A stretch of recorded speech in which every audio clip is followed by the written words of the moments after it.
Nako po, ito ang nakikita ng mga eksperto, mga political analyst dito sa ginagawang ito ni Sara Duterte. Lalo na po pagdating nga sa confidential funds. Etong issue na ito, etong fiasco na ito ay lalong lumalala dahil sa pagbusisi at natural lang na dapat gawin ni Risa Ontiveros at ng Makabayan Bloc.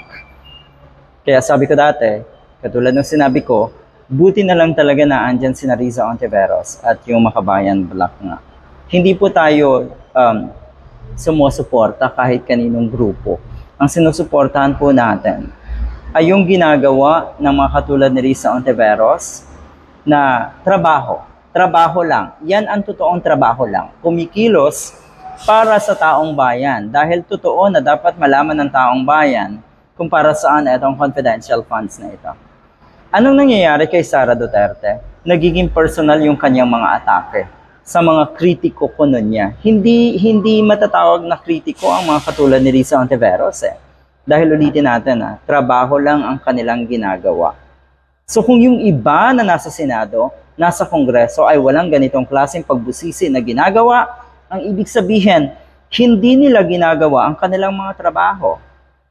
Alright, in confidential funds fiasco, Sara Duterte resorts to personal attacks versus critics.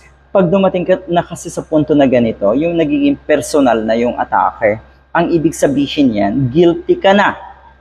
Bumaba ka na sa level na matatawag natin pinakamababa na talaga. Naandyan ka na, lalong bumababa or sobrang bumaba na yung standard mo sa pagsagot sa mga ganitong klaseng issue. Ganyan po ang nangyayari kay Sara Duterte. Ang dami ngayon ng mga vloggers, no? Ang dami ngayon na takot kay Raffy Tulfo dahil alam nila na posibleng makatapat nga si Raffy Tulfo na itong si Sara Duterte. Pero alam nyo rin po ang totoong nangyayari. Ang dami na ring dismayado. Alright, eto, tignan natin. Sabi ng mga political analyst, a political analyst recalls the case of former Vice President Jejomar Binay, who had been leading the surveys to succeed then President Benigno Aquino III. Okay. Until controversies stuck in the lead-up to 2016 presidential polls. So ito ngayon ang nakikita ng mga eksperto at mga political analyst.